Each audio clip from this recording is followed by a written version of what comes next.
So, Dennis, before we get started with important things, I'd like to let you know that my poodle, Teddy, would like to register a complaint about your new book. I don't blame him. I think it was a mistake on your part to even tell him about my book, because what triggered it is the one question I have asked young people for literally 55 years and have gotten the same responses for 55 years. Would you save your dog that you love or a stranger if both were drowning? Which would you save first? And, people try, they try to get around it. Well, my dog can swim, or whatever they figure out. But I'm assuming the dog can swim and the stranger can swim. And in virtually every instance, 1/3 voted for the stranger, 1/3 for their dog, and 1/3 just didn't know what to answer. They were conflicted. In one instance, I've always asked this generally of high school students, but one time at a synagogue in New York City, I was talking to, I don't know, I assume these kids were like 10 years old. And I didn't even expect to do this, but they had me do it anyway. So I asked them the question. One kid, not 1/3, one kid said he would save the stranger. So I said, why? And he said, because my pet is a goldfish. Oh, no. So, for those who want to know why we're talking about this important story, you have completed your book. It's pre-sale right now on Amazon. It should be available later in Q1. And I'd love to hear more about your book and why is this story about saving a stranger versus your dog so important to this book? Right. So the title of the book is If There Is No God, ... the battle over who defines good and evil. What we have today is feelings versus moral truths. We don't have it in math. If you feel that 2 and 2 is 5, it's irrelevant. But if you feel in the moral realm, that's perfectly legitimate.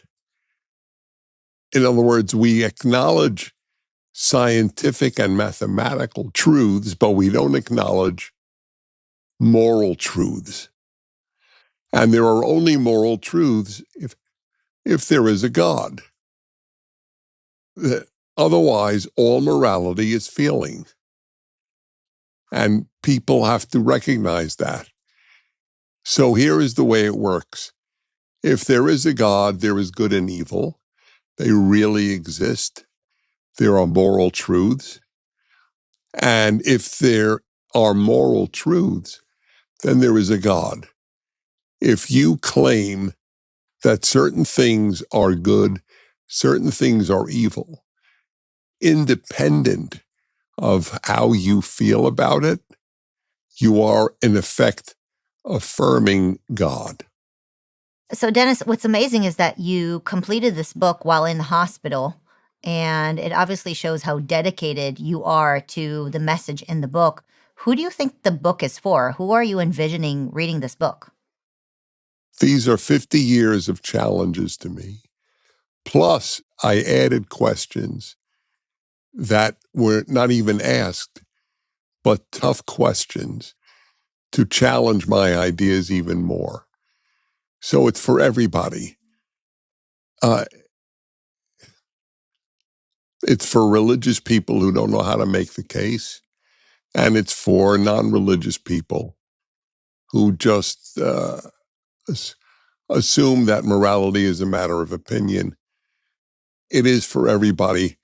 HarperCollins, they think highly enough of the book to have given me a serious advance. And the editor there, the lead editor, I mean, this is one of the biggest publishing companies, said it was the most important book about God since C.S. Lewis. That's quite a thing. And he's a Christian who said that. Hmm. So it's, I hope a lot of people read it, because the moral confusion of our times is a religious confusion. There is a great quote I have cited so often. It's attributed to G.K. Chesterton, but nobody really knows who came up with it. And it is, when people stop believing in God, they don't believe in nothing.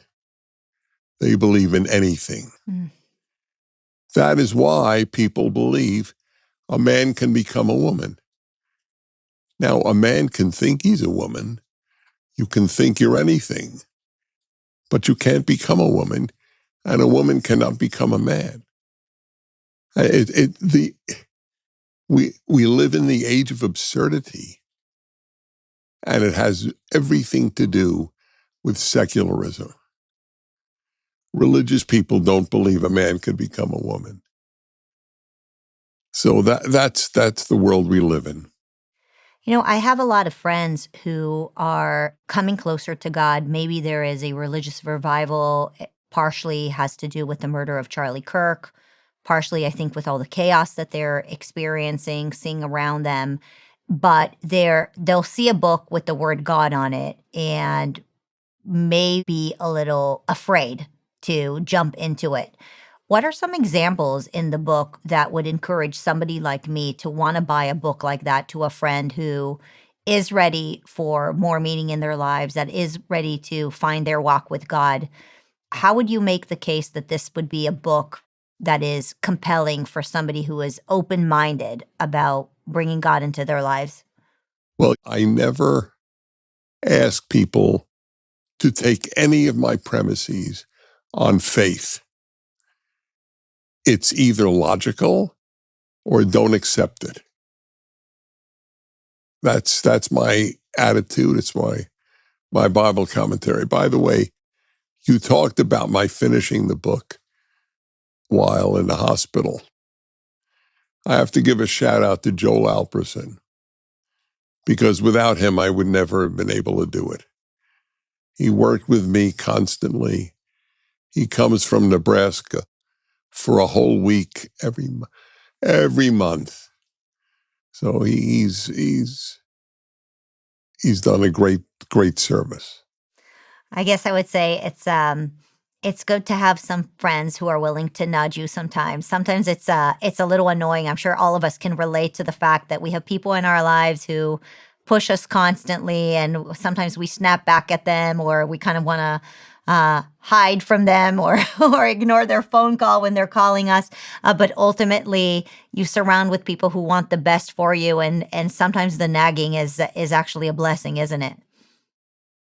That is such an intelligent point. That is exactly how I feel about Joel. I love him. I thank him. I've dedicated a book to him. But it's true. I know that I'm going to be forced to do things I don't want to do. That's exactly right. That's what friends are for. They're not just there to tell you you're terrific. Yeah. You know, you mentioned the chaos around women and men. And this week, the Supreme Court is hearing a very important case. It's very important to me, especially as a mother, that men are competing in women's sports. I'd love your thoughts on how do we get to the point where the Supreme Court of the United States of America is debating something that seems so bizarre, silly, and obvious to a 10-year-old, right? A 10-year-old would be able to make a decision on this. but we have our Supreme Court justices sitting around having to make a ruling on something so very basic. So in the Daily Wire film, What is a Woman? In the film, he went to what is it? A Maasai tribe, I believe, Yeah. in Africa. And he asked them, can a man become a woman? And they just started laughing. You have to be a college-educated person in the Western world to believe that. The non-college educated think it's absurd. People in other cultures think it's absurd. It shows you the power of brainwashing. You can end up thinking what every civilization in history would have regarded as absurd, and they were right. A man cannot become a woman. By the way, I have a test. If a man can become a woman, then when he becomes a woman, does he start to find things? Yes. Does he start giving criticism to the spouse while driving? Oh, God, is that true? Do you know I said on the radio as a joke, because I throw out these lines that are absurd, but I do it with a straight face. And I said once, you know what wife means in Sanskrit? One who finds flaws in her husband. And it sort of went viral. People believed it. And I felt terrible. But it was so believable, It's so believable. I right? admit. I admit. I think it's Right. as we say, as we said about your friend, we believe that sometimes the wife's role is to just nag you so that you do the right thing. Yeah, but sometimes they take that role A a little too little. seriously, Oh, yeah, exactly. right? Well, one great difference, and I'm going to work on a book eventually on 50 differences between men and women. And this is one of those differences. Men want, well, I'll start with women. Women want to be loved and by their husband, and men want to be admired by their wife. Yep. It's not the same thing. Do you think that advice applies in for dating as well? I mean, we have a national catastrophe where young men and women are not dating. I keep mentioning Right. that I know hundreds of I know young women, young conservative women who want to get married and want to start a family, and the whole dating scene is a disaster. And do you think that's part of the fundamental misunderstanding of what a man wants and what a woman wants, and that's why they're not finding each other? When I was a young man, I mean, really young, I mean, high school, it was a given to me that I aspired to be a husband and a father, and that I wanted to take care of a woman and take care of a family. It had nothing to do with the word equality, didn't even enter my brain. I was taught from, I guess, third grade on that God created man and woman. And by the way, this is a very good time for me to note something. For people who look at the Bible, specifically the Torah, the first 5 books of the Bible, and think that they're sexist. If anything, the woman is, in the creation story, somewhat superior or more highly developed than the man. because the very last things are the most developed. And the last thing God creates is the woman. Moreover, he's created from dirt, and she's created from a human. I mean, it's unbelievable to me that people would regard that story as sexist in the sense that woman is in any way inferior. So we now have a generation of men who don't aspire to be men. And partially that's due to the feminist world and feminism, because it's telling men that if you're masculine, it's toxic. Imagine that. By the way, if there's toxic masculinity, is there toxic femininity? If a man can be too masculine, as it were, can a woman be too feminine?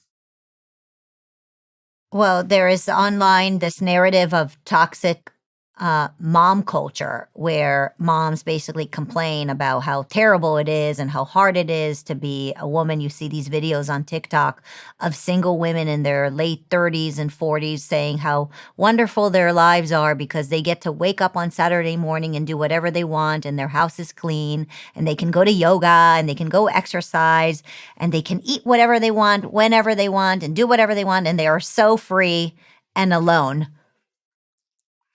That's exactly right.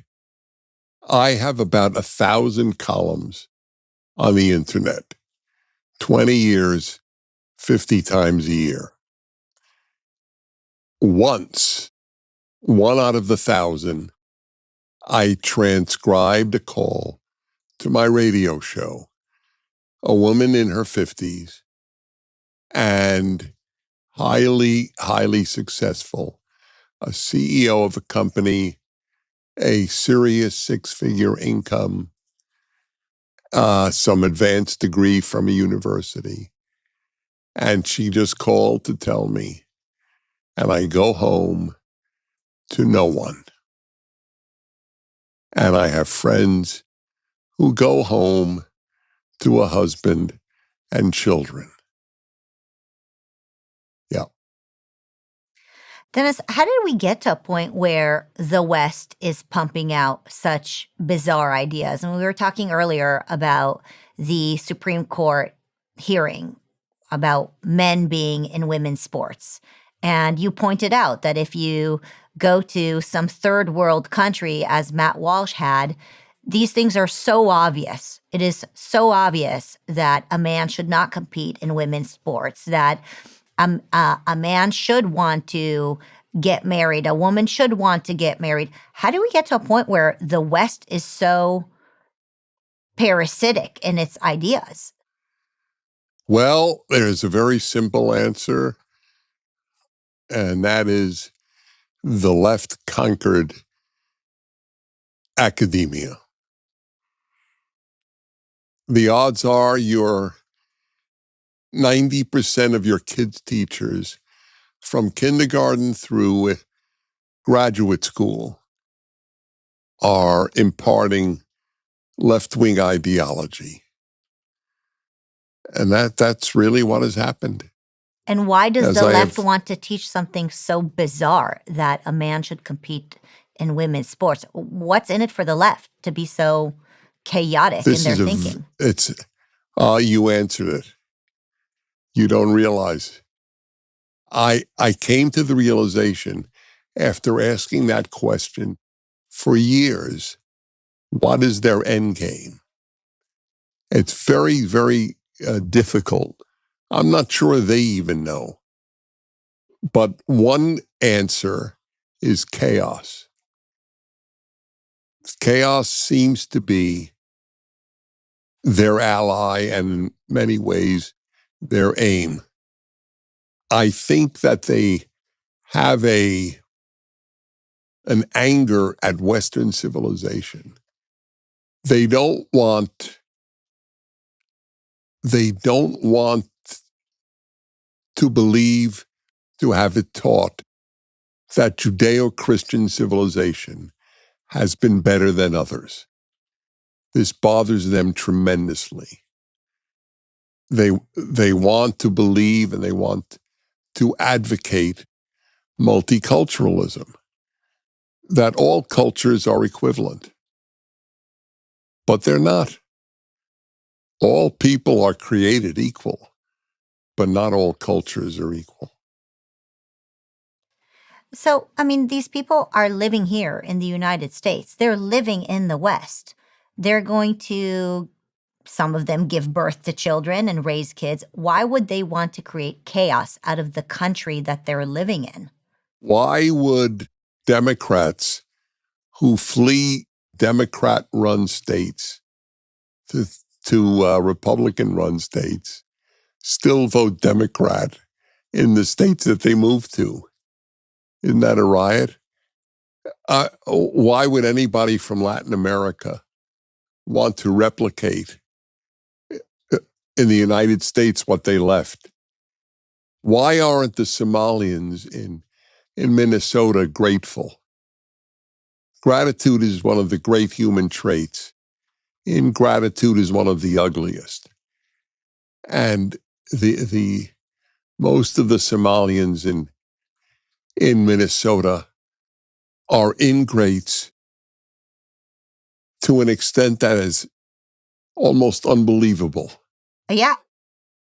I mean, to come here to our country, move to Minnesota, and then engage in fraud and essentially rob us instead of contributing to our country and being grateful. I mean, what is happening in Minnesota is mind-boggling. It's pretty amazing also, Dennis. As we talk about chaos, I've been thinking about this. Minnesota is a tiny little state in our union. Maybe there are like 5 or 6 million residents in the entire state. But the amount of attention that Minnesota has drawn recently, negative attention from the horrible, chaotic things that are happening in Minnesota. Why do you think Minnesota has been this center of chaos, corruption, and I mean, some of it is just pure evil, what is happening there when it comes to the gender affirming care stuff? It's just one thing after another. Minnesota keeps hitting the news with more bad stuff. It's been a riddle to me because I've been to Minnesota many, many times. And I believe in the concept of Minnesota nice. The people there, certainly in my experience, have been very, very nice. Midwesterners in general are nice people. So one great lesson I have learned and imparted over the years, nice and wise have nothing to do with one another. And wisdom is one of the roots of goodness. Hmm. You can't ultimately be good if you're not wise. So why Minnesota and not Iowa, let's say? I have no answer to that, except to say that the left took over in Minnesota. I mean, it's one of the few non-eastern or western coastal states to have gone crazy. Have you been following what is happening with ICE in Minnesota? And I mean, you talk about nice, the way they're treating ICE agents, which are Americans who are enlisting and trying to really take the bad guys out of the state of Minnesota. Ironically, the ones who are really treated not so nicely are the people who are serving our country through ICE. That's right. That's correct. Where's the gratitude to them? No, it's a moral scandal. Moral scandal. The ICE agents are trying to get rid of rapists, murderers, etc., who are here illegally, moreover, and they're blocking them. These people live from cause to cause. 99% of them are secular. And again, I always go back to that. So they need meaning. People need meaning almost as much as they need food or oxygen to live. Once you have food and oxygen, the next thing you need is meaning. And they find it in absurd arenas. They should be bringing sandwiches to ICE agents. They should giving them flowers. Bad news. Well, the governor of Minnesota, Tim Walz, is one of the only people in the country less impressive than Kamala Harris. And that's who she picked. Dennis, any final thoughts? I know that you've been following the horrific murders that are happening in Iran right now while the Persians are trying to save their country and restore freedom there. Any additional comments that you have or words of encouragement to those of us who are watching and those of us there? Yeah, well, I would not be surprised if the Islamic Republic kills thousands of their fellow citizens. They will do anything to stay in power. It's indistinguishable morally from the murderous communist governments of the last century. I mentioned to you in our last broadcast how little attention was paid to what's going on in Iran by mainstream media. So it's begun to change. But isn't it interesting? There are no demonstrations by the people who are pro-Palestinian on behalf of the people of Iran who have much less freedom than Palestinians have. There's no comparison. There's not one demonstration on their behalf. So I'll end with this thought. I have said this for decades.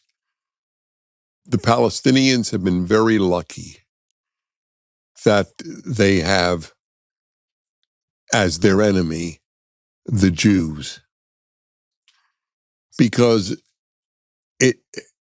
that's why there's so much attention paid to Palestinians.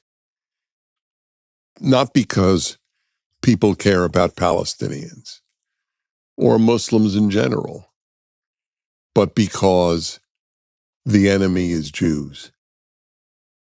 It's a very sobering thought. You know, it's interesting for those who are very focused on numbers and proportions. You talk about the proportions. There are 80 million people that live in Iran who are suffering right now. And so who is speaking for them? Not the left. Not the left. That's correct. Well, Dennis, it's great talking to you again. And all of us love you. We're cheering for you. We appreciate you. Thanks for coming on. And thanks for all your wisdom always. Every one of your sentiments is echoed by me.